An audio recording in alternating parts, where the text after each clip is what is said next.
Bueno, muchas gracias a todos por venir. Lo primero es dar las gracias a Fernando Lostao, que se está retrasando un poquito, pero vendrá después, de la Fundación Ángel Herrera Oria, que ha colaborado con nosotros en este acto y sobre todo nos ha facilitado este espacio tan bueno del CEU, y el CEU es una entidad y universidad a la que tenemos mucho cariño y respeto. Quiero agradecer a toda la gente que está aquí, sois muchos, socios, caras conocidas y también muchas caras nuevas, así que eso es muy importante en estos tiempos que corren. Muy agradecida a nuestros 5 invitados, de verdad gracias por estar aquí, por vuestro compromiso y generosidad. Ahora en breve daré paso a Diego Sánchez de la Cruz, que va a moderar el acto. Y hoy, si me permitís, pues voy a dar 2 gracias especiales, que además, de manera casual, hoy se celebra Thanksgiving, este Día de Acción de Gracias, que es una festividad americana que bien podríamos celebrar e importar mucho más aquí que otras, ¿no?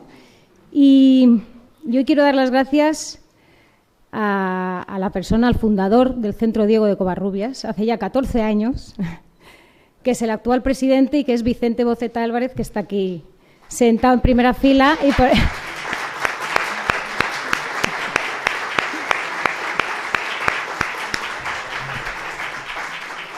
Gracias por por esa iniciativa y tu dedicación todos estos años. Y también quiero dar las gracias a nuestro vicepresidente actual, que es José Amengual Soria, que está aquí también con nosotros, porque sobre todo durante los últimos 2 años, desde que yo más o menos entré en la gestión, pues su apoyo y su dedicación han sido muy importantes, pues para que el centro continúe su labor y estar hoy aquí. Así que gracias, Pepe.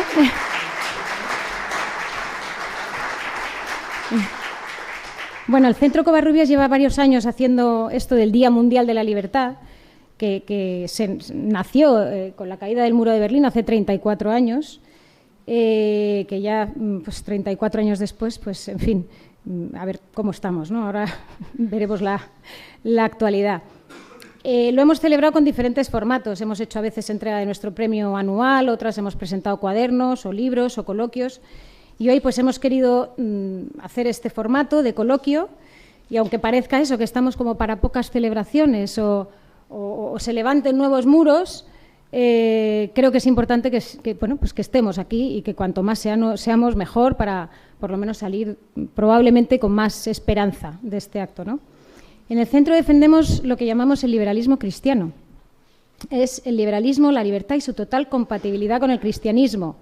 Esto es libertad individual, el derecho a la propiedad, el derecho a la vida, incluida la del no nacido, la ley natural, el libre mercado, que incidimos muchísimo en la economía del libre mercado, pues como el sistema más adecuado para garantizar la prosperidad y disminuir la pobreza. Y todo esto bajo los principios morales y éticos del cristianismo, bajo el humanismo cristiano, que tanto también está viéndose atacado últimamente. Para divulgar estos principios, pues hacemos muchas cosas: charlas, coloquios, entregamos premios, organizamos concursos. Ahora hemos hecho el primer concurso dirigido a jóvenes universitarios. Y sobre todo, bueno, una de las partes más grandes que hacemos es la edición de libros. Tenemos una colección de libros con Unión Editorial, que ya son 19, que se llama Cristianismo y Economía de Mercado, que han tenido a bien venir para que esté disponible para todos vosotros ahí fuera, y además a un precio muy redondo y especial, y que también unos cuadernitos más finos, ¿no? Bueno, ya acabo. Todo esto lo podemos hacer pues gracias a nuestros socios, benefactores, y no recibimos subvenciones de ningún tipo, y os animamos a los que estáis aquí a sumaros a este proyecto, a impulsar estos ideales. Os podéis hacer socios o colaborar de manera puntual. Por pequeña que sea, siempre la ayuda viene fenomenal, porque la causa de la libertad y el cristianismo creo que merece mucho la pena. Y no me alargo más, doy paso a Diego Sánchez de la Cruz, moderador del acto. Diego es analista económico, consultor empresarial y colaborador habitual en medios de comunicación. Os dejo con él y con nuestros invitados, y gracias, y a disfrutar del acto. Buenas tardes a todos, bienvenidos a este Día de la Libertad. Como decía Virginia Boceta, lo que hoy estamos conmemorando es una fecha reconocida por algunos gobiernos, como el de Estados Unidos, como una jornada para conmemorar y recordar lo que supuso ese derrumbe del muro de Berlín y también el fin de una tiranía, la tiranía comunista que se vino abajo en los años siguientes en buena parte de Europa. Pero es verdad que han pasado los años y que hoy en día incluso algunos destacados historiadores, comentaristas y analistas hablan de que estamos casi a las puertas de una segunda guerra fría. Lo dicen por el auge de una China cada vez más beligerante, por la situación tan lamentable que ha desencadenado la invasión rusa de Ucrania, por los ataques terroristas que ha sufrido Israel y toda la situación que se sigue desarrollando a lo largo de los últimos días. Y evidentemente podríamos hablar largo y tendido de las fuerzas que están en juego y de los retos que enfrenta la libertad con mayúsculas a lo largo y ancho del globo, pero es verdad que no hace falta irnos muy lejos de aquí para ver cómo nuestras democracias, nuestras libertades políticas, económicas, civiles, personales, se pueden ver bajo amenaza y de hecho lo están. Es el caso de nuestro país, es el caso de España. En el día de ayer, sin ir más lejos, se celebraba un debate plenario en el Parlamento Europeo en el que directamente se hablaba de cómo se está produciendo un socavamiento de algunos principios y elementos fundamentales de la democracia, de la separación de poderes, del Estado de Derecho, del imperio de la ley, de la independencia judicial y, en definitiva, de algunos pilares básicos de la democracia liberal, tal y como la entendemos. Y para hablar de todo eso, así como de una situación económica ciertamente delicada, cuando no penosa en muchos aspectos, tenemos con nosotros a 4 invitados de lujo, 4 personas que nos van a ayudar a diseccionar cuál es la situación de la libertad en el plano económico, político, social, cultural también. Y paso a presentarlos porque ellos son los protagonistas de este acto. Me voy a sentar ahí con ellos, pero desde este atril quiero llamar en primer lugar a don Rubén Manso, un destacadísimo economista español, que es nuestro primer invitado de la tarde de hoy, para quien pido un fuerte aplauso. Y don Rubén, que se va a sentar aquí, cerquita del podio. Don Rubén es inspector en excedencia del Banco de España, consultor empresarial, ha sido diputado en la pasada legislatura y portavoz, además, de asuntos de economía de Vox. Ya puede tomar asiento, señor Manso. También, por supuesto, don Javier Fernández Lasquet, y también pido un aplauso muy fuerte para él.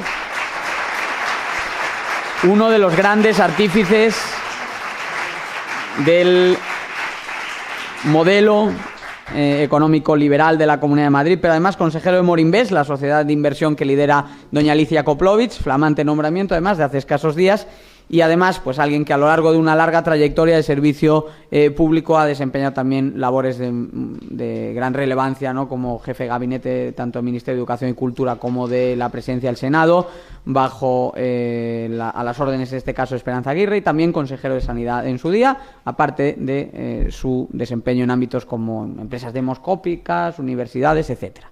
Continúo porque tenemos más invitados y todos son un verdadero lujo. Doña María San Gil. Un aplauso también para quien yo creo que es todo un referente para quienes nos hemos preocupado por la unidad de nuestro país, por la democracia, por las libertades, sobre todo cuando más hizo falta y sigue haciendo falta, francamente, defenderlas, como es el caso del País Vasco, donde tantas personas, compañeros de María, se dejaron literalmente la vida y donde María, además, por otro lado, desempeñó funciones de mucha relevancia, dando esa batalla, también desde la gestión, como teniente alcalde en su día del Ayuntamiento de San Sebastián, pero también desde la política, por ejemplo, al frente del Partido Popular Vasco. Además, María hoy en día es vicepresidenta de la Fundación Villa Cisneros, y en la actualidad es una de las personas que está impulsando todo el proyecto y las acciones de NEOS, que es otra de esas grandes asociaciones que tenemos ahora mismo, con mucha actividad y aportando mucho al debate. Y concluyo, Juan Carlos Girauta, pido un aplauso muy fuerte para él. Responde al ideal del hombre renacentista porque es escritor, ensayista, podríamos decir intelectual, pero ya sabéis que esta palabra a nosotros nos cuesta más asumirla que a otros abajofirmantes habituales, y Juan Carlos se le da bien de todo. Además, don Fernando Lostau va a tomar la palabra en unos segundos porque queríamos tener también esa bienvenida institucional. teníamos ese pequeño retraso que ya ha quedado más que solucionado, y enseguida vamos a entrar en debate con la mesa, pero ya presentados nuestros invitados, le cedo la palabra, por lo tanto, a don Fernando Lostao, y enseguida empezamos con nuestro debate. Muchas gracias.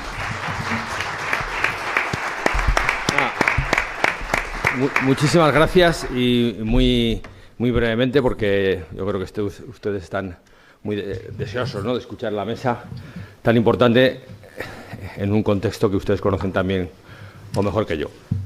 Simplemente saludarles en nombre de la institución organizadora, aunque también María San Gil ya forma parte de esta casa, pero esta vez no solo el CEU, que nos acoge en una de sus instalaciones, digamos, estas son de fundación, las de Julián Romea son de universidad, sino que, pues bueno, la fundación, obra de la casa también, de la obra de la CDP, la Asociación Católica de Propagandistas, y por lo tanto hermana del CEU, Fundación Cultural Ángel Herrera Oria, que preside también don Alfonso Bullón de Mendoza, pero que en este caso pues me honro yo dirigir, pues ha hecho de coanfitrión de este evento, digamos, y yo simplemente quería saludarles, agradecerle a Virginia y por supuesto a todos los miembros del Instituto Covarrubias, con quien ya llevamos tiempo colaborando, por haber pensado en nosotros para acoger este evento, y agradecer a los componentes de la mesa que hayan venido ahí, su compromiso por la libertad, que es de lo que tratamos. Simplemente yo simplemente recordar, ¿no?, mi labor es hacer propaganda de don Ángel Herrera Oria, el gran impulsor de la Asociación de Propagandistas, del CEU, del primer debate, de tantas obras, primero en su época de seglar, luego su época como obispo de Málaga, hombre de iglesia, como cardenal que participó del Concilio Vaticano II. Bueno, pues les animo a que estudien un poco más su figura, y que tanto bien nos haría personas de esa talla en momentos como ahora. Pues nada, sin más, agradeciéndoles a todos su presencia, pues ya doy paso al evento. Muchas gracias.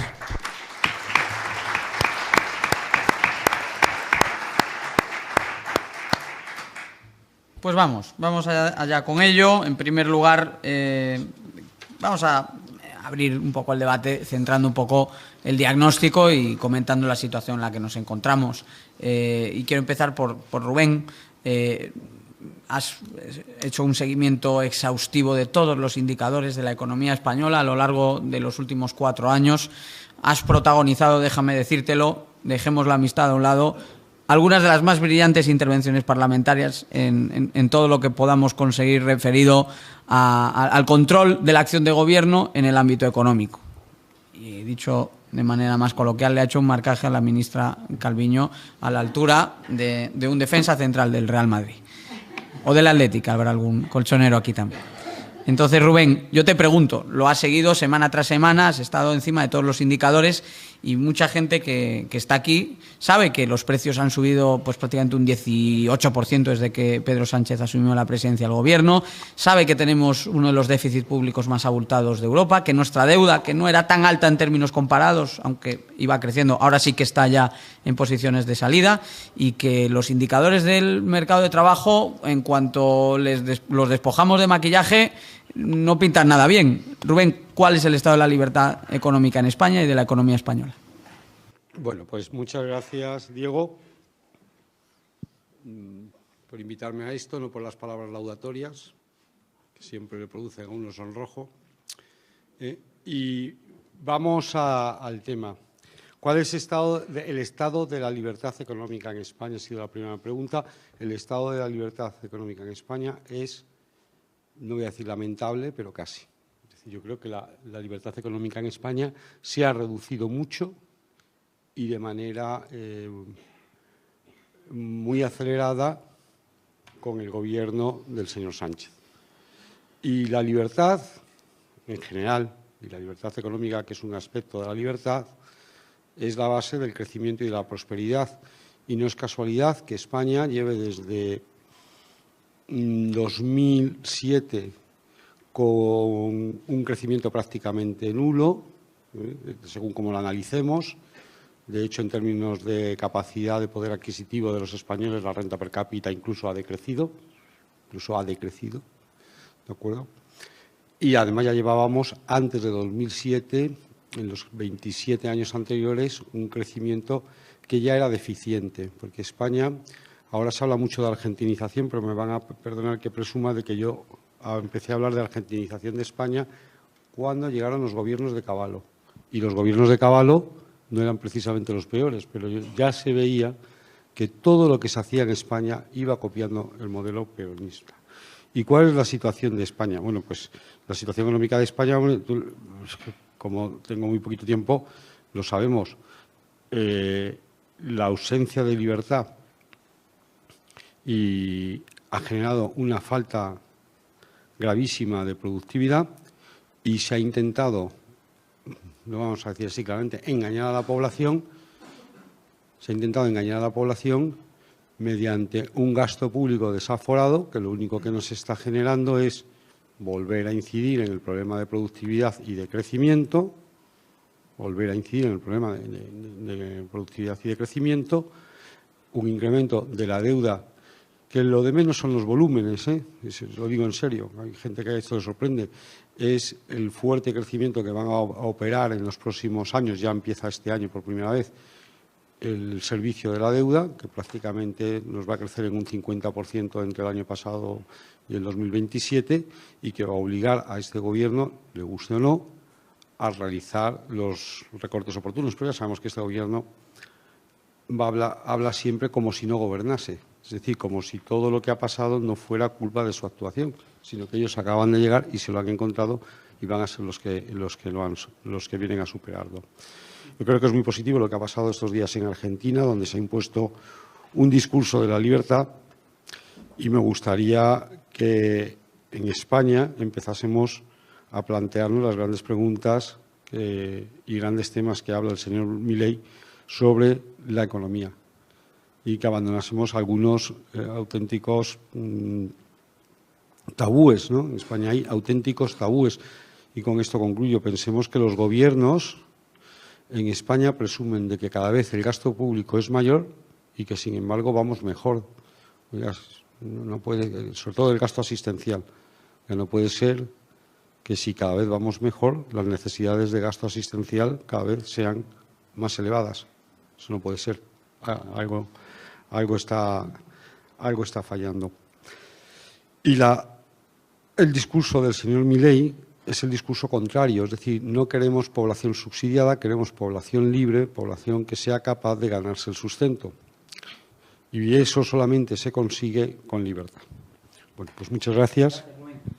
Le quería preguntar a Javier también por el estado de la libertad económica, ya no tanto en España, sino en el mundo, ¿no? Porque desde esos cargos de responsabilidad que Javier ha ostentado en una región abierta, global como Madrid, él ha podido medir y comprobar el estado de los mercados, de la economía, más allá de nuestras fronteras. Y además, estamos hablando en el 34 aniversario del derrumbe del comunismo, y es verdad que en la primera década, la segunda década, se habían producido olas de, por un lado, democratización y por otro lado, de liberalización. Y parece que en ambos frentes no estamos dando pasos atrás. Muchísimas gracias a Virginia Boceta y al Centro Diego de Covarrubias, a Vicente Boceta, que me alegra mucho siempre verle, y a todos los que han venido esta tarde, y a Diego por la presentación. A ver, se cumplen este mes 34 años del, permíteme que te corrija, no fue la caída del muro, el derrumbe del muro, fue del derribo del muro. O sea, literalmente la libertad derribó el muro de la tiranía más completa que ha vivido jamás la humanidad, que tuvo que construir un muro para impedir la libertad de movimiento. Eso yo creo que no había sucedido jamás. Había habido muros para contener invasiones o con efectos fiscales, pero un muro para que no se te vaya la gente, no había sentido nunca nadie la necesidad, todo hay que decirlo, desde que las tiranías comunistas han descubierto que dejando salir a la gente, como está haciendo ahora Cuba o Venezuela, aflojan la presión interior, pues no, en ese punto no ha sido mejor. Pero la tiranía comunista fue siempre todo contra la libertad individual, la libertad de todas las clases, la que el personaje de Vasily Grossman decía que era la libertad de producir o de no producir, de escribir o de no escribir, de hacer cada uno lo que quiera hacer, ¿no? Y eso lo que reveló el derribo del muro fue junto a toda la miseria moral y el abuso contra cada una de las personas, fue también el desastre económico que es en sí mismo el socialismo y el comunismo. Mises lo había escrito y demostrado en los años 30, finales de los 20, principios de los 30, la imposibilidad del cálculo económico, es decir, de que funcionara una economía racional bajo un sistema socialista en el que los precios no significan nada, en el que la demanda no significa nada, la oferta tampoco, ni hay propiedad, con lo cual no había manera. O sea, como Hayek también había demostrado en los años 30 y 40, solo bajo la coacción y bajo una coacción extrema, y ni aún así, porque es que al final resulta que la planificación económica, la light y la severa, no funciona nunca, ni ha funcionado jamás, ni va a funcionar jamás, la haga el gobierno que tomó posesión esta semana, que es lo que quiere hacer, ni lo haga cualquier otro gobernante, ¿no? Pero ahora tú me preguntas por el mundo ahora, y bueno, aparte de las cuestiones muy evidentes que has mencionado, de las consecuencias de la invasión de Ucrania o del ataque brutal de Hamás contra los israelíes, a mí hay una cosa en el mundo actual que me preocupa mucho, y es algo que viene de los restos del comunismo reconstituyéndose, ¿no? Y es cómo, casi sin darnos cuenta, en los últimos 10 años, ha empezado a extenderse una visión restrictiva del comercio en el mundo. Una visión como si el comercio en el mundo, el libre comercio, el libre tránsito de mercancías fuera algo negativo. Y yo creo que eso es algo que, ojo, ni nuestra generación ni la anterior lo han vivido. O sea, desde los años 70 no hay nadie que haya defendido en el mundo libre, al menos, las restricciones, que hubiera restricciones al comercio, más barreras arancelarias, menos facilidad para la circulación de bienes y de servicios. Ojo, que la historia de la humanidad está llena de conflictos muy terribles, cuyo origen en muchas ocasiones eran las restricciones al comercio.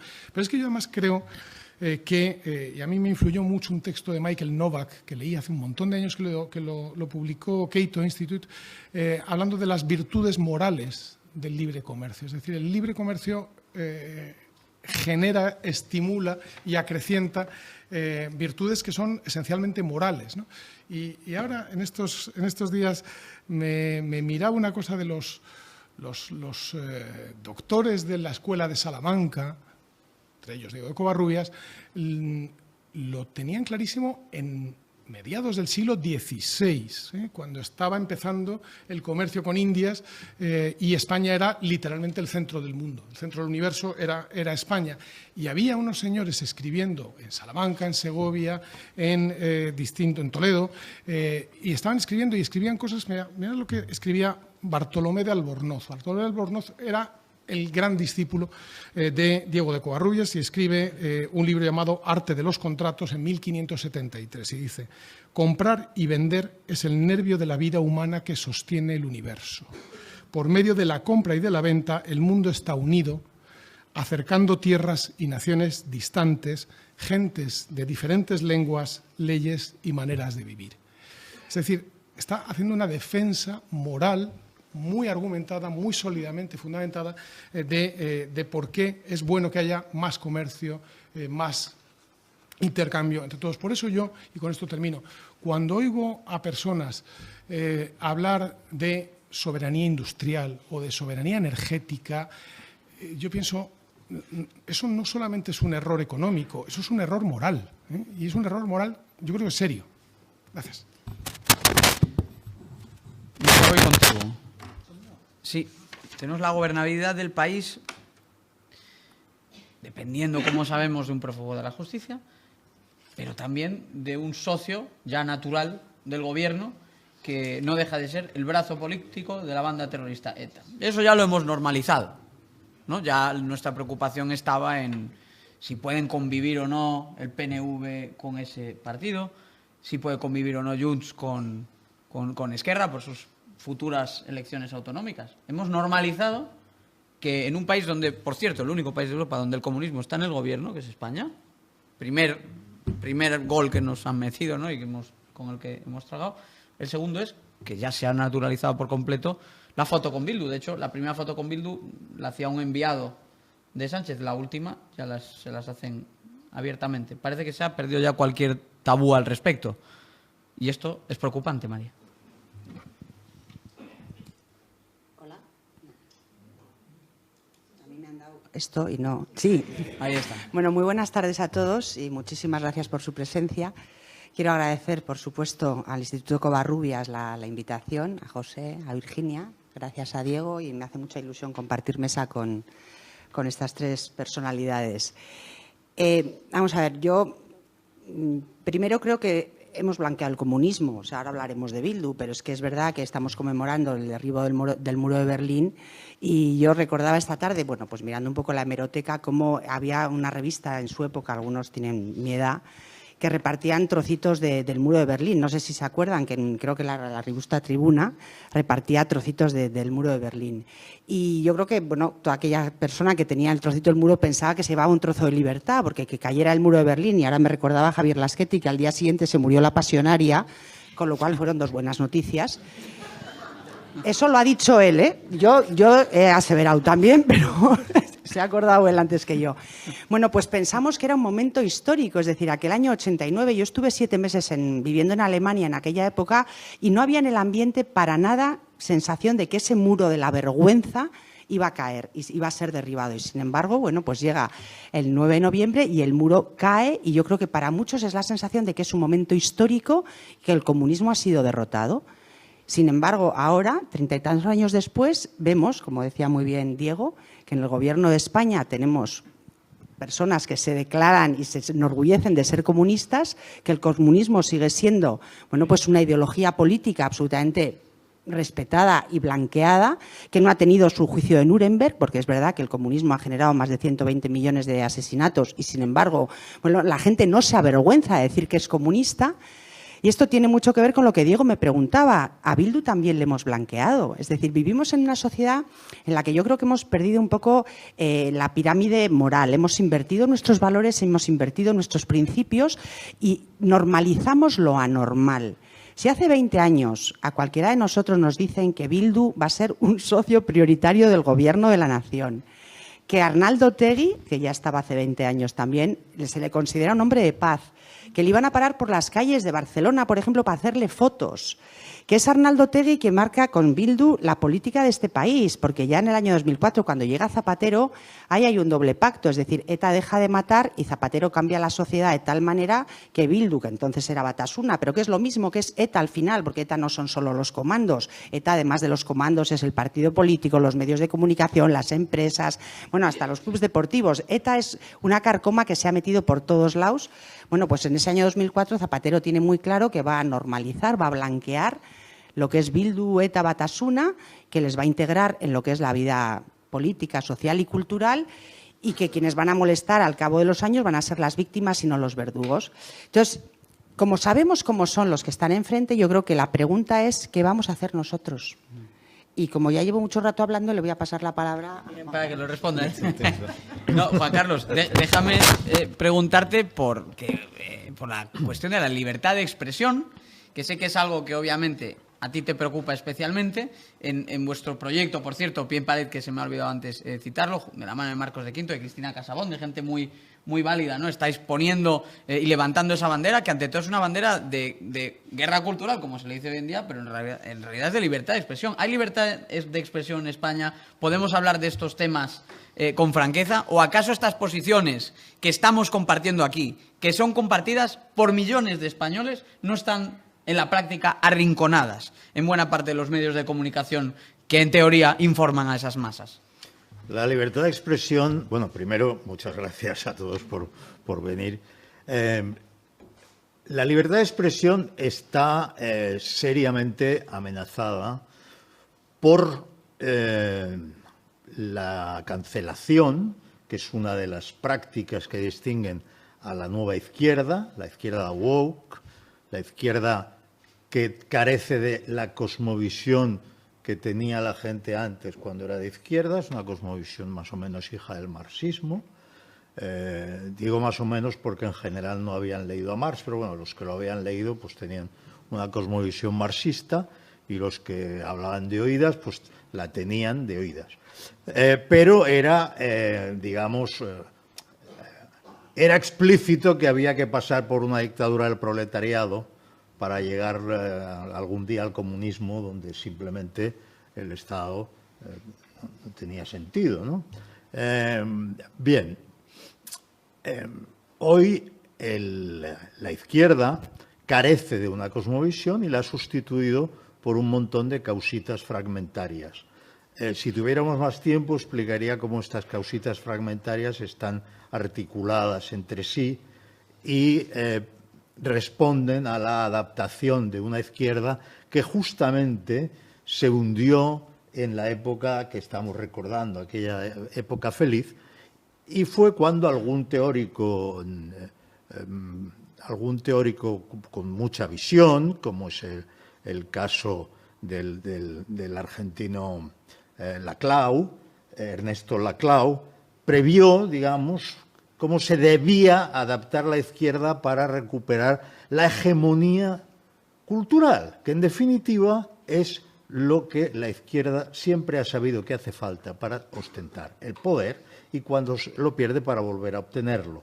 Y ahí la derecha llega tarde, la derecha democrática, la derecha totalitaria no me interesa y debo decir que es muy minoritaria en nuestro país, es insignificante. Lo que no es insignificante es la pérdida del sentido de la libertad que ha sufrido la izquierda. En España ya no queda socialdemocracia. En España hay extrema izquierda, las posiciones socialdemócratas respetables las podría estar representando el Partido Popular, ¿no? No digo las respetables, aquí no hay ninguna broma, ni hay ninguna puya, ni nada por el estilo. Solo un pequeño detalle, ¿no?, sobre el tema de la libertad de expresión.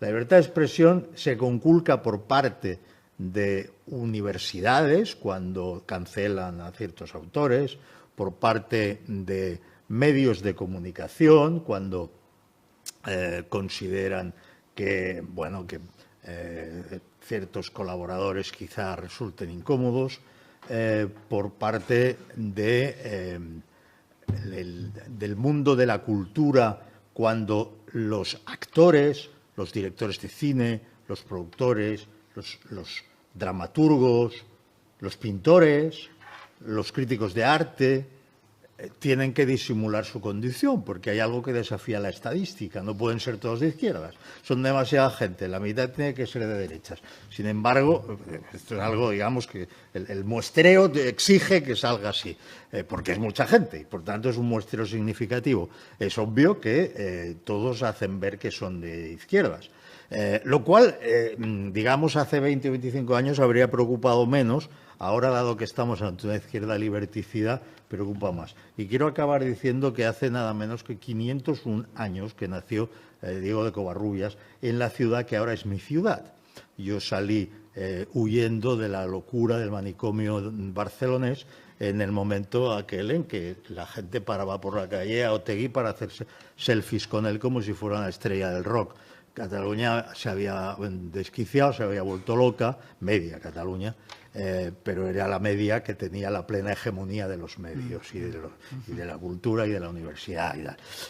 Pues hace medio milenio nace un señor, Diego de Covarrubias, que tiene una visión infinitamente más clara sobre el valor que Karl Marx y Friedrich Engels. Si queda un poco de tiempo, luego hablamos de la peregrina teoría del valor del marxismo, que es una de las grietas por las que se han perdido muchos marxistas que tenían honradez intelectual y que no han podido seguir ahí por esa falla. Digamos que había otra manera de llegar, ¿no? Que era la moral, el tejido moral del marxismo concibe un hombre que es una cosa moldeable, ¿no?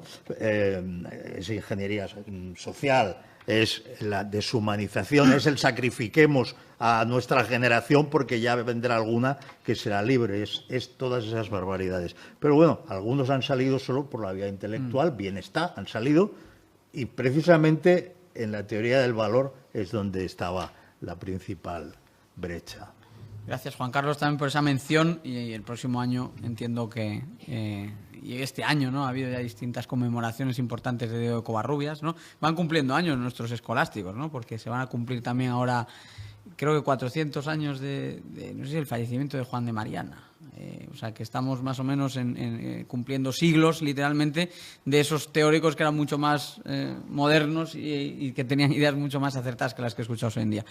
A tenor de lo que comentaba Juan Carlos, nótese ese disfraz de la nueva izquierda. Antes eran marxistas y orgullosos, ¿no? ¿Cómo se llamaba, sin embargo, la principal corriente económica con la que creo que te careaste con alguno de sus eurodiputados en su momento? No se llamaban marxistas, se llamaban anticapitalistas. Sí. Y eso ya lo dice todo, ¿no? Cuando el nombre de tu formación y de tu corriente está en negativo, ya quiere decir que lo único que les queda son esas causitas, pero que están haciendo mucho daño, porque siempre es fácil, obviamente, ponerse detrás de esas pancartas y criticar sistemas o modelos en los que siempre, por definición, va a haber imperfecciones, como en toda creación humana. Bueno, pues hemos hecho estas intervenciones más largas de inicio y ahora vamos con intervenciones ya más cortas, más al grano. Yo quiero preguntaros por la situación que está viviendo España ahora mismo, específicamente. Se le pueden poner muchos adjetivos. Quiero que se los pongáis vosotros. Ya sabemos lo que se está diciendo por ahí.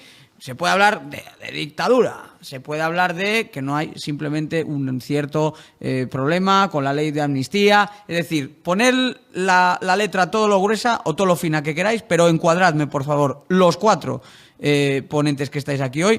¿Qué está pasando en España? Pues se está usando todo tipo de terminología. ¿Cuál es la que, en vuestra opinión, se ajusta más a lo que estamos viendo? Rubén, y obviamente hablo de acuerdos de investidura, decisiones que afectan al Poder Judicial, ley de amnistía, etcétera.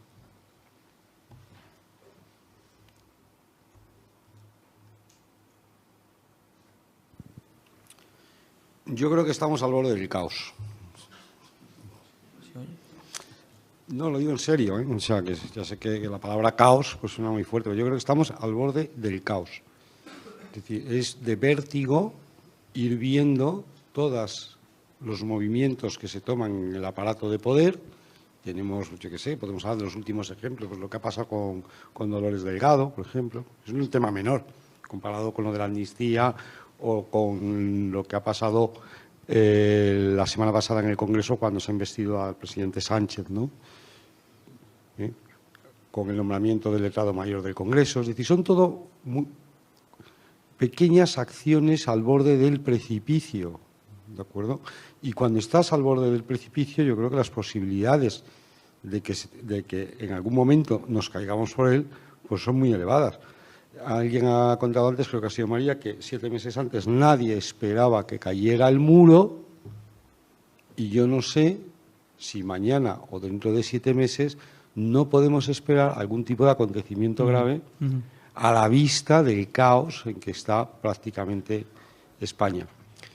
Insisto que está al borde del caos porque se ha abandonado la defensa de lo que son las funciones intrínsecas del Estado en favor de un aparato de dominación de poder. Me quedo sobre todo con lo que has dicho, Rubén, que al final, si lo analizamos de forma aislada, está claro que hay una suma de partes, pero luego un todo mucho más grave. Javier, ¿en qué términos lo definirías? No, vamos a ver, yo creo que se define simplemente por... Al verlo, creo que se autodefine, ¿no? Y es de un radicalismo, y es una radicalización innecesaria que genera una tensión en todos los órdenes que naturalmente tiene consecuencias y no había por qué someter a España a una situación de extrema tensión como la que llevamos viendo en realidad los últimos 5 años, muy en particular, o los últimos 6, si incluimos el golpe de Estado de octubre del 17. Pero a mí me preocupa, o sea, yo creo que ahora, en estas últimas semanas, y como es lógico, porque es lo más importante, todos hemos puesto más atención a lo que se refiere a la unidad nacional, a la ruptura constitucional, a la amenaza a la separación de poderes, como es lógico porque es evidentemente lo más importante.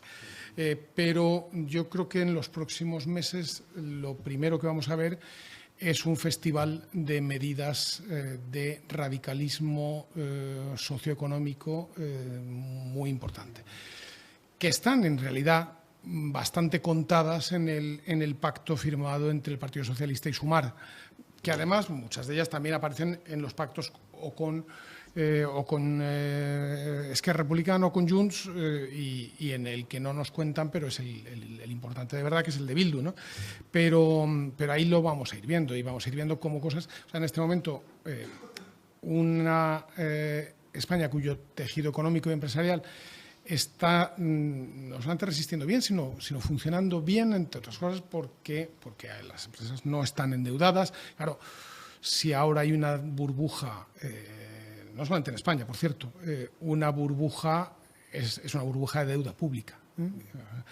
En realidad, en todo Occidente, los gobiernos se han puesto como locos a gastar un dinero que no tienen. Obviamente, se ha producido inflación, como se va a producir inflación, como toda la vida, es un fenómeno monetario y ya está, ¿no? Pero un país en el que desde que empezó la inflación, el tamaño de la deuda ha aumentado en 200.000 millones de euros. Desde que empezó la inflación significa desde que empezó la recaudación muy por encima de lo esperado, que es uno de los efectos de la inflación. Bueno, eso tiene que tener consecuencias. Cuando le añades, además, medidas cada vez más intervencionistas en la relación entre las personas que trabajan y las que quieren trabajar, las que ofrecen trabajo, buscan a alguien que trabaje con ellos, y las que quieren trabajar, vamos a verlo, es decir, la imposición de una jornada laboral con una determinada retribución. Eso no es una cosa que aparezca apuntada, no, tiene un calendario. El año que viene 38 horas y media, el siguiente 37 horas y media. Resultado, una empresa de 10 empleados, que es una empresa muy normal en España, pagará 10 nóminas, pero tendrá el trabajo correspondiente a 9 personas. Claro, y eso a ver cómo se resiste y eso a ver cómo se aguanta. Pues bien, le estamos aquí ya metiendo distintos factores muy preocupantes, ¿no? Nos habla Rubén de esa pendiente decreciente, ¿no?, que estamos recorriendo, cuesta abajo, acercándonos a ese precipicio. Lo combinamos con lo que comenta Javier. María, ¿cómo describimos el momento que está viviendo España sin medias tintas? Yo creo que fue en esta misma sala un día, en una charla que había en esta misma sala, en una charla que organizamos, se levantó una persona del público y nos dijo: yo vengo de Venezuela, vengo de su futuro. Y al principio todos nos quedamos... Y es verdad, y él nos contó que ellos en Venezuela siempre decían: nosotros nunca seremos como Cuba. Y decía, y ahora en España tienen ustedes que empezar a pensar que eso de decir que no van a ser como Venezuela, a lo mejor cada vez es una cosa que no se acerca a la realidad, porque se están ustedes acercando a lo que Venezuela es hoy en día. Yo creo que nuestra democracia está en peligro. Yo no soy una persona agorera, ni quiero ser dramática ni pesimista, pero a mí me parece que lo que hay que hacer es analizar la situación y ver lo que tenemos. Lo que no podemos es, como las avestruces, meter la cabeza debajo de la tierra y hacer como que no pasa nada. Hemos tenido 5 años de gobierno de Sánchez, apoyado por quienes ha estado apoyado. Y han sido 5 años donde sobre todo se ha potenciado y se ha fomentado la autodeterminación individual. Es decir, tú puedes hacer contigo lo que te dé la gana. Vivimos en una sociedad relativista, nihilista, donde cada uno hace lo que quiere. Yo con mi cuerpo aborto, yo con mi cuerpo la eutanasia, yo hago la ley del sí es sí, la ley de bienestar animal. Es decir, todas las leyes ideológicas que ha hecho este gobierno han sido para potenciar el ombliguismo, el que cada uno haga lo que le dé la gana. Y ahora vamos a tener un gobierno que sobre todo se va a dedicar a la autodeterminación territorial. Es decir, la ley de amnistía es prácticamente una realidad y lo segundo que vamos a tener es el tema de la autodeterminación. Lo harán como Quebec, lo harán con unas leyes que sean de ámbito nacional pero que se pueda decidir desde los ámbitos territoriales. Es decir, Pedro Sánchez está gobernando este país con aquellos que quieren destruir el país, que son separatistas, independentistas y terroristas. Esto no ocurre en ningún otro país democrático de Occidente. O sea, lo que pasa en España es absolutamente surrealista. Entonces, yo les decía antes que sabiendo y haciendo bien el diagnóstico de lo que tenemos enfrente, todos los que no estamos de acuerdo con eso, lo que tenemos que empezar es a reaccionar. Porque no podemos convertirnos en Venezuela por culpa de nuestra desidia y de nuestra indolencia. Entonces, la sociedad civil y los partidos políticos que lo puedan hacer tienen que asumir que estamos viviendo un momento político absolutamente determinante y que habrá que hacer algo para no tener que arrepentirnos en un futuro de no haber hecho cosas. Entonces, yo creo que cada uno sabe la responsabilidad que tiene, pero también tenemos que obligar a aquellos que tienen más responsabilidad a que en ningún momento se pongan de perfil y a que se colabore para intentar parar esto, que como yo les digo, espero que no llegue a hacerse realidad, pero si depende de Pedro Sánchez, de Puigdemont, de Junqueras y de Arnaldo Otegi, dentro de X años, no muchos, a España no la va a reconocer ni la madre que la parió, y ya lo dijo Guerra hace mucho tiempo. Y mire Guerra, lo que dice ahora. Sí, claro. Vamos a ver. La brecha de renta que tiene España ahora mismo con Europa está en niveles de los años 70, ¿vale? Para encuadrar un poco la gravedad de los problemas que tenemos.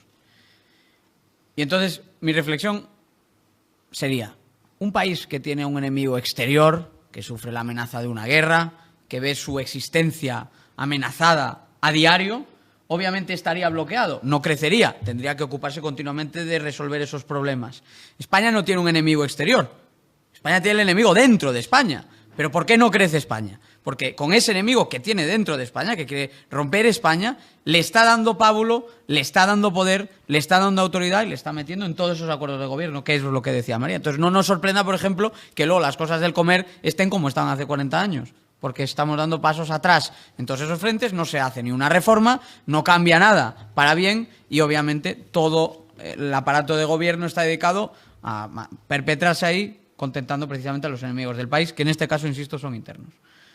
Bien, Juan Carlos, estamos hablando mucho de no resignarnos a lo que nos está pasando. Yo creo que aquí seremos de todos menos cobardes, pero, claro, como no vamos a ver la bota del Estado en el cuello de cada ciudadano pasando por las calles, porque así no funciona el autoritarismo moderno. Es más selectivo, es más civilino, es más difícil de perpetrar. No vamos a ver un muro levantado dividiendo en dos las ciudades o un checkpoint Charlie en cada esquina. No vamos a ver eso. Hemos visto cosas que nos han gustado últimamente, por cierto, pero no vamos a ver tanto de eso. Es otra forma de control, autoritarismo, represión que hacemos para luchar con ese enemigo que tiene un componente menos visible. No, lo primero, identificarlo bien. Identificar bien los problemas exige ir un poco atrás antes de hablar de economía, porque la economía sin seguridad jurídica, sin un marco constitucional y sin estabilidad política, por supuesto que va a ir mal, ¿no? Entonces, si me permites, yo soy jurista, nada de lo que voy a decir es una exageración, me remito a mi condición de jurista y me remito a mi jurista de cabecera, que es Hans Kelsen. Hoy está de moda tener como jurista de cabecera a su principal adversario, que era Carl Schmitt, pero yo no voy a tener nunca ni muerto de jurista de cabecera al que lo fue del Tercer Reich. Así que yo me remito a Hans Kelsen, que dio una definición de golpe de Estado. Golpe de Estado es la modificación de la Constitución hecha por vías diferentes a la que ésta prevé. Por lo tanto, en España se está dando un golpe de Estado. ¿Por qué? Pues porque se está reformando abiertamente la Constitución que prohíbe la amnistía. Ese es, digamos, el ejemplo más claro, por vías distintas a las que la Constitución prevé. La Constitución, para reformarse, tiene dos vías. Y las dos vías exigen mayorías agravadas, disolución de las Cortes, vuelta a presentar el proyecto, vuelta a aprobar por mayorías agravadas. No, aquí con una mayoría parlamentaria simple, mayoría absoluta, perdón, pues ley orgánica, una mayoría absoluta, se pretende reformar la Constitución. Se pretende reformar la Constitución también cuando se dice que se van a poner en marcha aquellas cosas que el Tribunal Constitucional derogó del Estatuto de Autonomía de Cataluña. Si las derogó por inconstitucionales y tú las pones en marcha mediante leyes orgánicas, es evidente que vas a reformar la Constitución mediante leyes orgánicas. Cuando digo que la amnistía es inconstitucional, me remito a todos los representantes del pueblo hace 5 meses, incluyendo a los socialistas, con especial énfasis. Eran muy claros a la hora de decir que la amnistía era inconstitucional. Dejaron de pensarlo cuando les convino, lo cual es el ejemplo máximo de mala fe intelectual. Bien, estamos atravesando un golpe de Estado. Aquí se puede considerar 2 cosas: que el golpe de Estado se consumará en el momento en que se apruebe la ley de amnistía. 3 cosas, en realidad. Que se consumará en el momento en que se agoten todos los recursos posibles contra la ley de amnistía y no se puedan revertir sus consecuencias. Quiero recordar que en Eslovaquia hubo una amnistía, llegó otro gobierno, la derogó y los que recurrieron perdieron ante el Tribunal de Justicia de la Unión Europea. Así que lo digo por animar un poco, porque es verdad, ¿no? Y luego está otra posibilidad, que es la que yo escojo, aquí sí como jurista, de una forma completamente personal. En el momento en que tú alcanzas la presidencia sobre la base de un pacto que es público y que contiene el principio de desigualdad ante la ley, es decir, la violación del artículo 14, contiene el principio de la desaparición de la división de poderes y de la independencia judicial, porque se presume que se va a... hablo del pacto, no de la ley. Se explicita que se va a ir a buscar si hubo lawfare para poder juzgar, convertir en tribunal al Parlamento para juzgar a los jueces. Se acaba con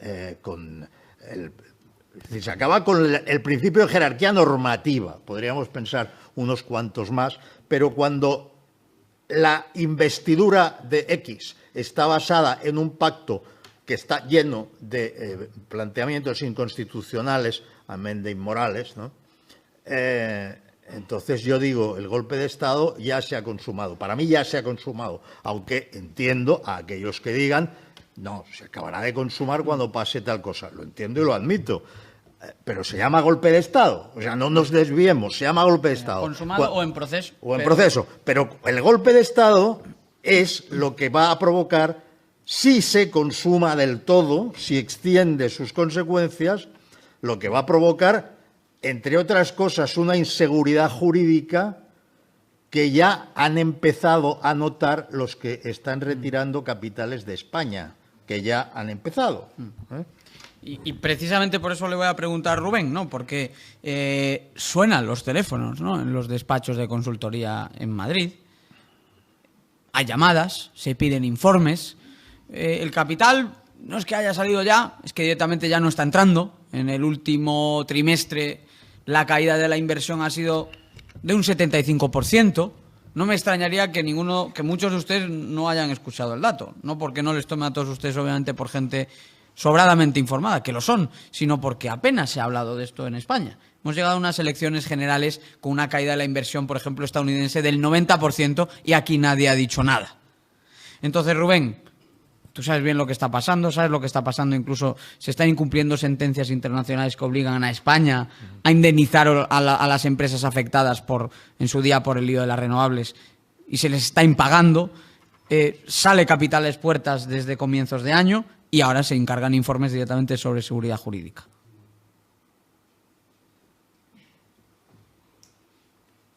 Bueno, vamos a ver, a los defensores de la soberanía a lo mejor no les preocupa que no entre capital, ¿no?, de fuera, pero vamos, yo soy un gran defensor del libre movimiento y circulación de capitales. Yo estoy de acuerdo en una cosa que ha dicho Juan Carlos, ¿no?, que la economía no es lo importante, la economía es el epifenómeno.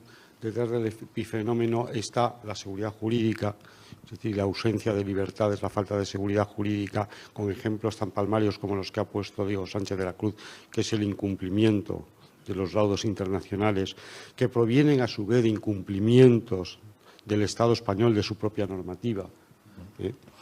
Es lo grave. Y detrás de empieza con el epifenómeno es lo económico, lo que hay detrás es todo el derrumbe del derecho con mayúsculas. Ya no digo del Estado de Derecho, del Estado de Derecho, digo del derecho con mayúsculas. Y hay algo que se derrumba todavía antes, aunque se aprecia todavía menos, o ahora mismo se aprecia menos, que es el derrumbe del lenguaje. Es decir, lenguaje que es una institución social que está creada por la sociedad, el gobierno, el Estado, ¿no? Mejor dicho, el Estado, se lo apropia, lo cambia de sentido y a partir de que cambia de sentido las palabras, cambia de sentido el derecho, deja de ser derecho y se produce el fenómeno económico que estamos todos viendo, que es el desastre. Es decir, que es el desastre en el que estamos instalados. Es decir, que no hay más que ver que lo que sí ha ocurrido, yo creo que en los últimos 15 años es que esta deriva peronista española, mucho más antigua de lo que se dice estos días, al principio se notaba poco porque realmente crecíamos menos de lo que sería normal que España creciera. Y solamente cuando utilizabas rankings internacionales te ibas dando cuenta que España perdía posiciones. Desde 2007 esto se ha acelerado y ya no es que estés creciendo menos, no, es que estás decreciendo. Y es un decrecimiento continuo, constante, pero lento. Y por lo tanto, la gente al principio no lo nota, hasta que de repente un día mira hacia atrás, se compara con hace 10, 15 años y se da cuenta que las cosas han ido muy mal. Pero todo ha empezado, aunque parezca mentira, con el lenguaje. Se pervirtió el lenguaje, se pervirtió el derecho y finalmente lo que ya es pues, lo prosaico, pues sale mal. Hace ahora un año, en el Día de la Libertad, teníamos aquí con nosotros también a Esperanza Aguirre, a quien desde aquí le mandamos un abrazo y se merece, por cierto, que se haya hecho justicia después de tantos años, en el día de ayer. Tarde y mal, pero se ha hecho. Y Esperanza Aguirre dedicaba el discurso que ya pronunció en el Día de la Libertad de 2022 a la importancia de luchar contra la mentalidad anticapitalista que evidentemente ha calado hondo en amplios segmentos de nuestra población y que le han dado alas a este gobierno a no solo hacer todo ese derribo, ese socavamiento de los pilares centrales de un Estado de Derecho y de una democracia liberal, sino también a empezar a poner en marcha toda esa maquinaria de gasto, de sobreregulación, de hiperregulación que está asfixiando al sector privado. Y de eso te quería preguntar, Javier, de la penetración de la mentalidad anticapitalista entre tan amplias capas de nuestra sociedad, con todo lo que ello supone después para la economía. Para la economía y para el conjunto y para la convivencia humana y para la libertad, ¿no? que es lo importante. Yo creo que hay mucho de eso que ya lo había. En realidad, a lo largo de estos años ya lo había. Se vio muy claramente en la pandemia. La pandemia, como fue probablemente lo más loco que ha hecho la humanidad jamás en toda su historia, sacó también como para algunos fue una oportunidad de empezar a hacer ensayos de detener el crecimiento económico, de detener el intercambio entre las personas. Un gran tipo, que es Johan Norberg, escribió una cosa en medio del confinamiento de la primera ola, el de marzo-abril del 2020, y decía, se han pasado años diciendo que la culpa de todos los males era de la globalización, que la culpa era del comercio, que la culpa era del turismo. Bueno, ahora vemos cómo es la preview de una película de cómo es el mundo sin globalización, sin comercio y sin turismo. Y claro, y es la preview de una película de terror, de auténtico terror, ¿no? Y o sea, lo que hay en el fondo de muchas de las cosas que aparecen en discursos, en medidas que se han tomado en estos años y las que desgraciadamente se van a tomar en estos próximos, es una mentalidad profundamente anticapitalista y asoma de distintas maneras. Yo eso, en estos 4 años últimos en la Asamblea de Madrid lo he visto mucho, bueno, pues en esos discursos que pronuncia alguien en el penúltimo punto del orden del día a las 7:30 de la tarde, un tipo de tercera fila, ahí es donde ves de qué hablan unos con otros cuando están, y lo que ves es que piensan que sin empresas funcionaremos mejor, que sin intercambio funcionaremos mejor, que en realidad sin crecimiento económico. Y eso, ojo, yo creo que va a ser el gran asunto de la izquierda mundial de la próxima década y media o 2 décadas. Vamos a ir viendo cómo defienden y articulan posiciones, medidas dirigidas a detener el crecimiento económico y a explicar que se debe vivir mejor, la vida será más buena, esa apelación a la vida buena que no sabes, vida buena la que cada uno decida con su libertad y con su responsabilidad y su propiedad, ¿no? Pero esa apelación a que la vida es más buena si en vez de trabajar tanto, pues se trabaja un poco menos, ¿no? Yo creo que eso lo vamos a ver. Hay una parte en medidas, particularmente de las que aboga o de las que Sumar empuja, pero nadie, no es que tenga que vencer ninguna resistencia, las empuja y entran, ¿no? Y eso me temo que es de las cosas que deteriora a una sociedad o a una civilización, porque esto es occidental, esto es de todo el mundo occidental, le va a deteriorar en los próximos 20 años claramente. Esas ideas del decrecimiento, ¿no?, que vienen de Alemania y que en el fondo también, pues por ahí anda Greta Thunberg, ¿no?, y esas luminarias, ¿no?, que tiene ahora la izquierda. Bien, María, hay un monstruo al que nos han dicho muchas veces que si le damos de comer y le cedemos un poquito más competencias, más dinero, más autogobierno, más autodeterminación, más poder, que eso favorecerá la convivencia entre españoles. En Cataluña, en el País Vasco, yo soy gallego, allí gracias a Dios tiene algo menos de intensidad el problema, pero está ahí presente, y en otras partes de la geografía española también. El caso catalán, estaba bajando el apoyo a la amnistía, por eso hay que conceder ahora la amnistía. ¿Hacer esto desinflamará el conflicto en Cataluña? Dándolo por bueno, ¿acaso de inflamar al resto de los españoles? ¿Cuándo nos daremos cuenta de una vez por todas, como lleváis décadas literalmente defendiendo personas como tú, que el monstruo es un monstruo y nos quiere devorar, y lo que le interesa no es esa comida, lo que quiere es nutrirse de esa comida para efectivamente devorarnos a nosotros? Pero hombre, yo creo que nos daremos cuenta cuando queramos, porque no sé qué más tiene que pasar para que la gente se dé cuenta que con los nacionalistas no se puede pactar nada.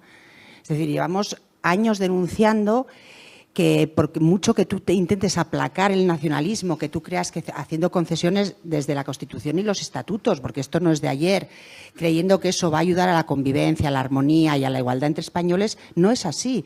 El proyecto nacionalista es un proyecto de destrucción de todo lo que no es el nacionalismo. Es un proyecto supremacista, racista y, bueno, y en el caso de ETA Batasuna encima es totalitario. Entonces, yo no sé qué más tiene que pasar. Lo que pasa es que Pedro Sánchez se encuentra cómodo con estos socios de gobierno. Pedro Sánchez podía haber optado por, bueno, pues no sé, buscar otro tipo de gobierno, haber hablado con Feijóo, haber hecho, no sé, cualquier cosa. Pero él se encuentra cómodo pactando con los totalitarios, los separatistas, los golpistas y los terroristas, porque él también está en destruir lo que es España. Él, yo creo que tiene pensado que le da igual el País Vasco, le da igual Cataluña y el resto de España él se apañará como pueda. Pero el año que viene tenemos elecciones. Y el PNV tiene una encrucijada. Por primera vez, bueno, pues vamos a ver cómo es el PNV el que va a sufrir un poco de su misma medicina. Porque el PNV durante años también, bueno, pues ha aplacado de aquella manera a Batasuna, y les recuerdo que eran aquellos chicos de la gasolina mientras estaban matando gente y asfixiando por la falta de libertad que vivíamos en una sociedad. Y el año que viene va a haber elecciones autonómicas en el País Vasco, y van a estar absolutamente polarizadas entre Bildu y el PNV. Y es muy probable que Bildu conforme gobierno con el Partido Socialista y con Sumar, y que el PNV pierda esa hegemonía que lleva teniendo desde que tenemos democracia, porque los 4 años de Patxi López no los cuento porque, en fin, menudo barbecho.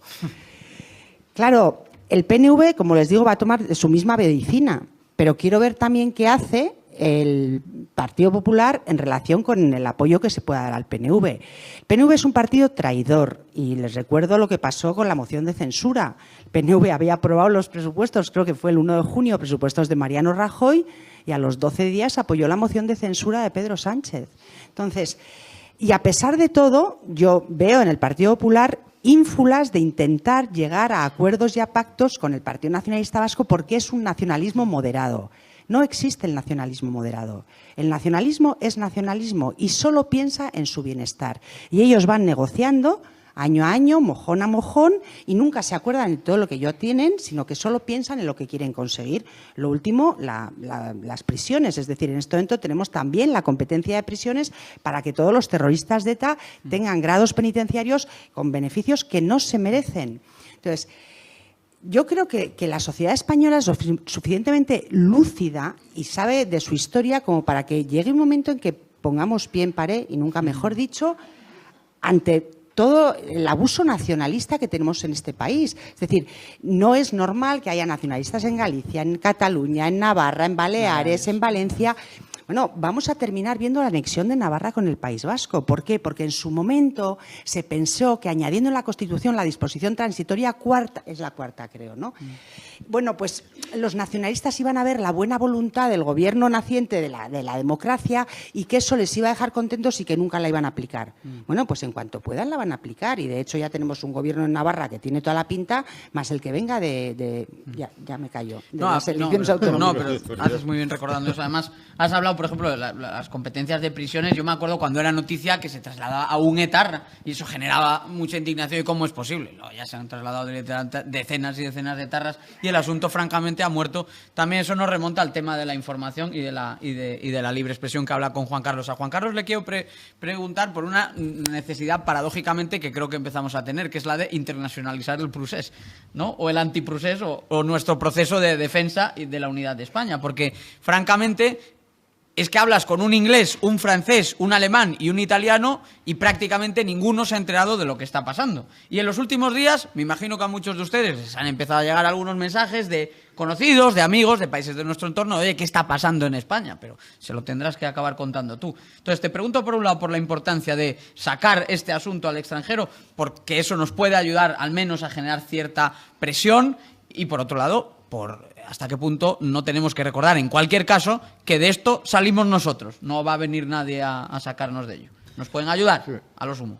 En realidad, no tenemos que internacionalizar nada porque ya está internacionalizado.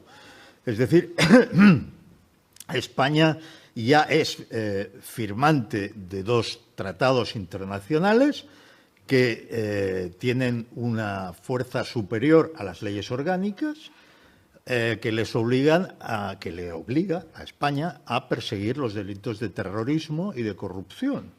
Por lo tanto, cualquier juez, como bien ha observado Jorge Buxadé, que es un abogado del Estado, además es un eurodiputado de Vox, es un abogado del Estado, muy fino jurista, y lo ha publicado en El Debate, en un par de entregas, es que los jueces ya pueden inaplicar la amnistía directamente e invocar los tratados internacionales. Luego dice, hombre, para los que no tengan tanta presencia de ánimo, pues como mínimo planteo una cuestión de prejudicialidad, que es preguntarle directamente al Tribunal Superior de Justicia, al Tribunal de Justicia de la Unión Europea, si esto vulnera el derecho europeo, que por supuesto lo vulnera, porque como es evidente, el derecho europeo, el Tratado de la Unión, para empezar, exige que se den las condiciones del Estado democrático de derecho o del Estado liberal, que conoce la democracia liberal tal como la conocemos, que no hace falta describir, y que aquí están incumpliendo. Una consecuencia evidente, pero que no he dicho, no quiero dejar de decir, de que de España viva un golpe de Estado, es que su gobierno es ilegítimo. Lo digo porque a veces la gente tiene miedo a las palabras, pero el miedo a las palabras lo único que nos provoca es que tardemos en reaccionar. O sea, si hay un golpe de Estado, hay un golpe de Estado. Si el gobierno te considera enemigo y no adversario político, que es lo que considera media España, y por eso el presidente habló de levantar un muro, te considera enemigo. O sea, tú puedes ponerte como quieras, pero el gobierno te considera enemigo. Si te declaran la guerra, estás en guerra. Qué mal, yo soy antibelicista. Bueno, pues déjate aplastar, ¿no? Digamos, pero es conveniente definir las cosas en sus términos. Respecto a Europa, quiero decir una cosa. Mira, hay una Europa que fue el proyecto europeo, que fue fascinante, el de los padres de Europa, después de una guerra terrorífica, como no se había conocido nunca en la historia de la humanidad, pues se decide básicamente que Francia y Alemania no vuelvan a guerrear más. Y esto se consigue, lo cual es importantísimo, ¿no? Porque ha sido fuente de guerras mundiales, etc. Aquellos padres tenían en mente una Europa unida. Y si hubiéramos seguido en su filosofía y si no hubiera habido deslealtades, posiblemente yo estaría todavía defendiendo los Estados Unidos de Europa como defendí hace 10 años, los Estados Unidos de Europa. Claro, yo he visto demasiadas cosas como para seguir defendiendo los Estados Unidos de Europa. Yo entiendo que la Unión Europea es buena, que es mejor estar que no estar, que, por ejemplo, nos permite recursos jurídicos adicionales a los nuestros, porque si todo acabara en Pumpido, apaga y vámonos, ¿no? Es de menos mal que existen esos otros recursos, pero cuidado, las euroórdenes hay que cumplirlas, es obligatorio. O sea, si tú no cumples si tú estás en un club donde no se cumplen las euroórdenes que tú envías y donde unos jueces de segunda alemanes entran en el fondo del asunto de algo que está juzgando o ha juzgado el tribunal o está instruyendo el Tribunal Supremo de tu país, entonces aquí hay deslealtad. Si un tipo que es un prófugo de la justicia sobre el que pesan euroórdenes puede vivir en Bélgica sin que los belgas no solo no hagan nada, sino que digan hay que ver estos españoles qué pesados están, cosa que ya hicieron cuando se les pedía que entregaran algunos etarras. Y puede pisar Francia. Bueno, un momento. Entonces cuando te das cuenta de que el principio de soberanía es irrenunciable. Hay que combinarlo con el proyecto europeo, sí, pero es un club de estados soberanos y no me imagino a ningún país digno en Europa, de hecho no me imagino a ningún país de Europa más que a nosotros, permitiendo que se haga lo que se hace con España en términos, por ejemplo, de lo de Puigdemont, que se ha mantenido toda una legislatura ilegítimamente e ilegalmente como eurodiputado, contra todas las resoluciones. Y que, bueno, no me imagino ningún país digno permitiendo esto porque lógicamente, siguen manteniendo su idea de que la soberanía nacional es algo bueno. ¿Por qué? Porque reside en el conjunto del pueblo y eso es mejor que cualquier otro tipo de soberanía. Bien, aquí nos están hurtando la soberanía al sujeto soberano, que es el pueblo español. Y no sé ustedes, pero yo no me voy a dejar que me la hurten por la parte que me toca de pueblo español. Europa es Dante, Europa es Goethe, Europa es Shakespeare, aunque se hayan ido los ingleses. Europa es Cervantes. Nosotros somos más Europa que nadie. Europa es la moral y la cultura judeo-cristiana. Europa es la filosofía griega y el derecho romano. No podemos ser más Europa. Quizás somos el país más europeo de Europa. Hombre, que se note, porque la verdad es que desde que está el doctor Fraude en el poder no tenemos absolutamente ningún peso en la Unión. Pues muy bien. Bueno, hemos llegado...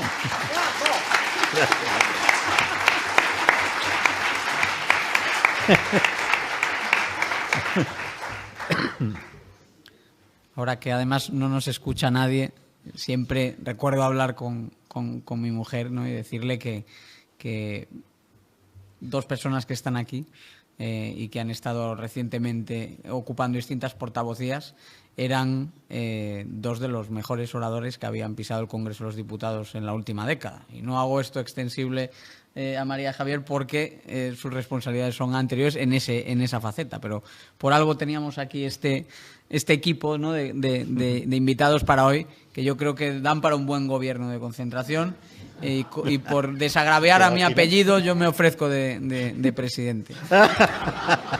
Vamos a hacer un último turno de intervenciones y me gustaría, francamente, no guiarlas, sino que seáis vosotros quienes, sabiendo que estamos en familia, que hemos pasado un buen rato y que los problemas con los que estamos lidiando no son los de un acto casual, porque estas no son circunstancias ordinarias, que compartáis vosotros con nuestros amigos del Centro Diego de Covarrubias, con nuestros huéspedes de la Fundación CEU, pues unas últimas ideas y unas últimas pinceladas sobre los asuntos de los que hemos hablado hoy, en clave económica, en clave política y en clave, en última instancia, de la libertad en España. Y voy a invertir el orden y voy a empezar por Juan Carlos para tener esa última intervención. Perdón, la pregunta. No, a la carta. A la carta. A la carta. A la Pero carta. con la responsabilidad de saber que es la última. Vale, ¿cuánto tiempo tengo? Échala, 2 minutos. 2 minutos. 2 minutos. Voy a intentar concentrarme mucho. Primero, que no cunda el fatalismo por 2 razones. Primera, porque vamos a ganar, es un hecho. Segunda, porque cuando cunda el fatalismo se pierde. Tercera, porque a pesar de que parezca muy poderoso el enemigo, él se ha querido enemigo. Nosotros lo teníamos por adversario, pero él nos tiene por enemigos. Aunque parezca muy poderoso el enemigo, yo cito hoy en el debate, perdón, en la autocita, pero es la cita de otro, un libro de Malcolm Gladwell que se llama David y Goliat. Si se hace un análisis de la historia, 3 de cada 4 veces vence David, vence el más débil al más poderoso. ¿Por qué? Normalmente porque está tan convencido de tener razón que su motivación, su sentido de la justicia, su necesidad de reparación es tan grande que no le detiene nadie. Y esta es la actitud que debemos adoptar. Desde el absoluto respeto a la ley de momento y siempre pacíficamente, digo a la ley de momento porque llegará quizá la hora de la desobediencia civil. Quiero recordar que si llegara la hora de la desobediencia civil, esta siempre debe ser pacífica y debe pasar por aceptar las consecuencias de desobedecer. Si no, no es desobediencia civil, si no es delincuencia, no es desobediencia civil. Quizá llegue el momento, pero hay muchos mecanismos, hay muchas teclas que tocar, muchísimas. Se lo aseguro, en el plano jurídico hay muchísimas más de las que parece. En el plano de la expresión pública, aquí hemos convocado unas manifestaciones que no están nada mal y van a seguir. En el plano de la opinión pública hay que simplemente quitarse de encima un pequeño estigma que la verdad es que no entiendo cómo todavía impresiona a algunos. Resulta que los que estamos describiendo desde Hans Kelsen el golpe de Estado, por decir estas palabras, bueno, lo dijo Santi Abascal el otro día y no las hicieron constar en el diario de sesiones porque por lo visto son obscenas o algo así, pero por describir una realidad jurídico-política te llaman ultraderecha, extrema derecha, tal. Vale, espero que a estas alturas esto no les impresione. O sea, nosotros somos liberales aquí muchos, otros serán conservadores y otros serán liberal-conservadores. Pero, o sea, que el país que tiene en su accionariado un Estado terrorista como Qatar, por ejemplo, con el 4,99% de las acciones, pues no puede ir poniendo etiquetas porque las etiquetas se las ponemos nosotros. Antisemitas, filoterroristas, golpistas. O sea, que aquí todo el mundo sabe poner etiquetas. Así que no se impresionen mucho si les llaman extrema derecha. Gracias, Juan Carlos.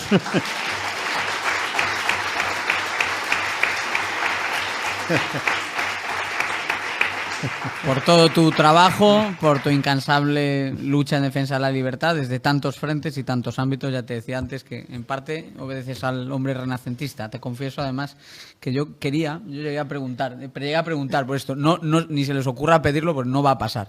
Yo llegué a preguntar por la acústica del auditorio porque le quería hacer una encerrona a Juan Carlos y pedirle que nos cantase Libre de Nino Bravo. No me lo sé.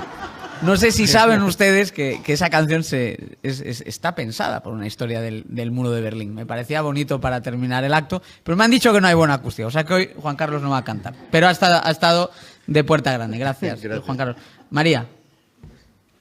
Hablar después de Juan Carlos no es nada fácil. Entonces, yo añadiría casi nada a lo que él ha dicho y también dicho. Yo creo que efectivamente no podemos ser fatalistas. Y luego diría que tenemos que ejercer la responsabilidad que nos corresponde, porque tenemos hijos y nietos, hemos heredado una sociedad determinada y tenemos la obligación de dejarle a las siguientes generaciones lo que nosotros hemos heredado y a poder ser mejorado. Y luego, además, que nos ha tocado vivir este momento. Nos hubiera gustado, a lo mejor, vivir otro momento de la historia. Es probable. No sé si ha habido momentos tranquilos en la historia de la civilización, pero nos ha tocado este. Y entonces, en este tenemos la obligación de ejercer la responsabilidad que como ciudadanos nos corresponde. A mí que me gustaría que la derecha no estuviera dividida, pero eso no depende de ustedes ni de nosotros.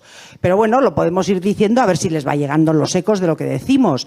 Creo que no es el momento para la división, creo que es el momento para buscar todo aquello que nos une, los puntos de encuentro, los puntos que tenemos en común. Dejemos lo que nos separa, porque todo lo que nos separa es lo que fortalece al adversario / enemigo. Entonces yo creo que tenemos mucho que hacer, que también es un privilegio poder hacerlo, que uno no está en la vida solamente para nacer, crecer, reproducirse y morir, que es bueno intentar dejar una sociedad mejor y mucho mejor construida.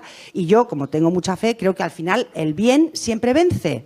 No siempre cuando queremos nosotros, porque es verdad que los tiempos del Señor son otros, pero vamos a ayudarle un poco a que el bien venza y podamos, bueno, pues trasladar a nuestros hijos una sociedad. Muy bien. Bravo. Importantísimo en tiempos oscuros como estos. Unidad. Altura de miras. En muchos países se mencionó el caso de Venezuela. La falta de unidad, que es lógica cuando de repente estallan, en cuestión de unos pocos años, las costuras de un modelo, ¿no?, de país y de democracia que pensábamos asegurado. También es fácil mirarnos los unos a los otros, ¿eh?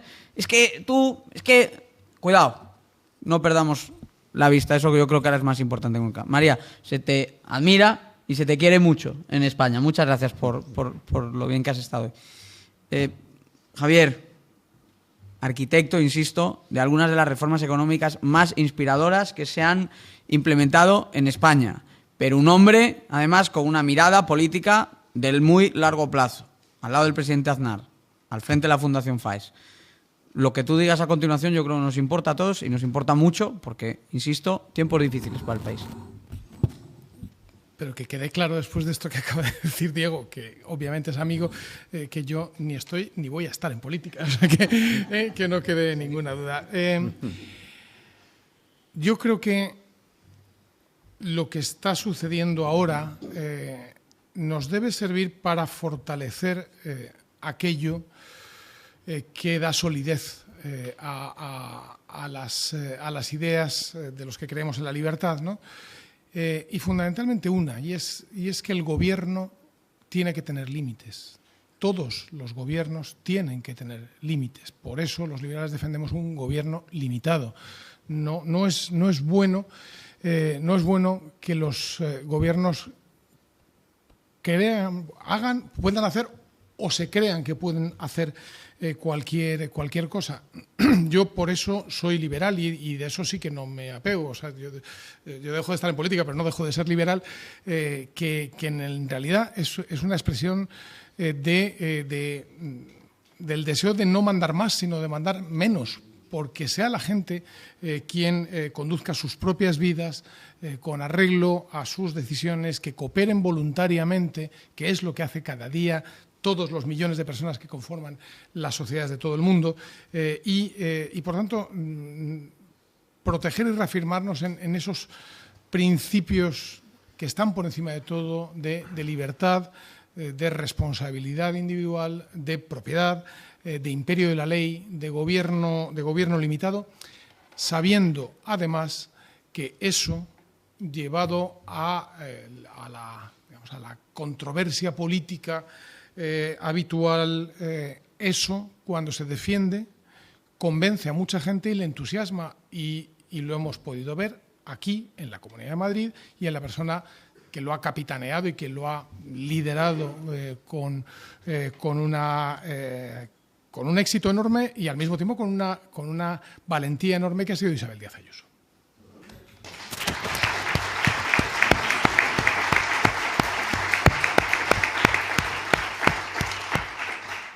Y qué importante también es pensar lo que más les duele.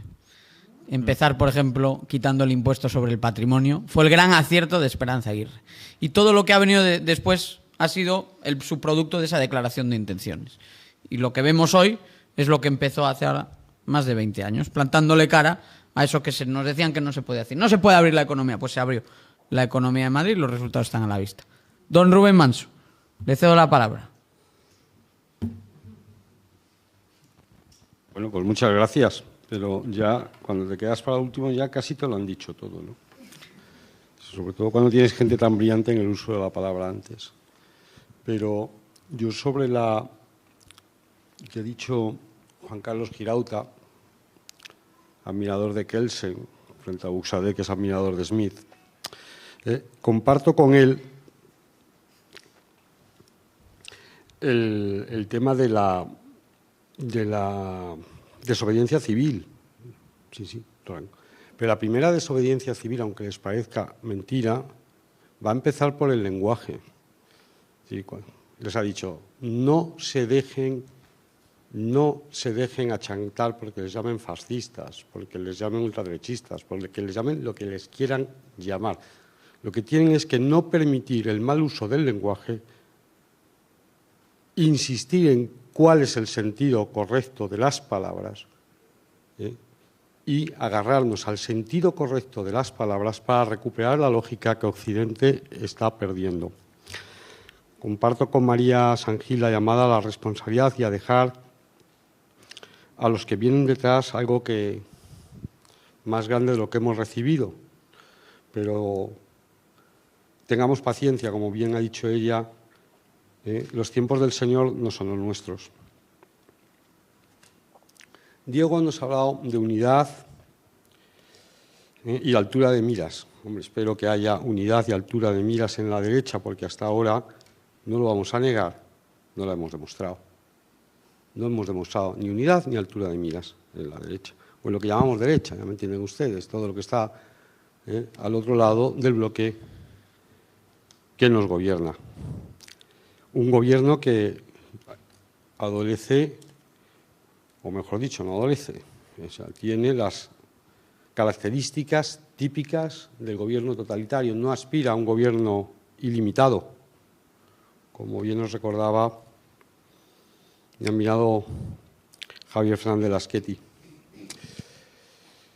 Y yo también soy liberal, como Lasqueti, como Lasqueti tampoco estoy en política. Muchas gracias.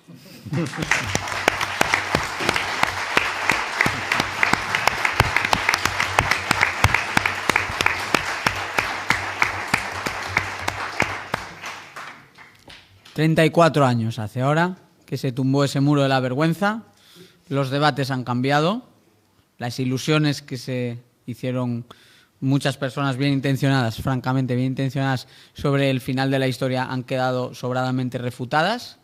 La situación es grave, casi de mirar a un precipicio, de asomarse al caos o directamente de considerar que estamos ya en ese precipicio, en ese caos, con un socavamiento de pilares fundamentales de la democracia, de las instituciones y, lo más importante, de la libertad y de la unidad de nuestro país. Contra eso hemos venido a pronunciarnos en el día de hoy, convocados aquí por el Centro de Covarrubias. Le agradezco a todos ustedes la presencia en esta jornada, en este Día de la Libertad de 2023. Les emplazo a seguir vinculados a todas las actividades que programa el Centro de Covarrubias. Agradecemos una vez más a la Fundación CEU también el podernos reunir aquí en su casa. Y a todos ustedes su presencia en el día de hoy, el deseo de vernos en futuras ocasiones y, desde luego, un recordatorio que luchar por estas ideas, luchar por estos valores y luchar por nuestro país no solo merece siempre la pena, sino que 3 de cada 4 veces ganamos. Muchas gracias.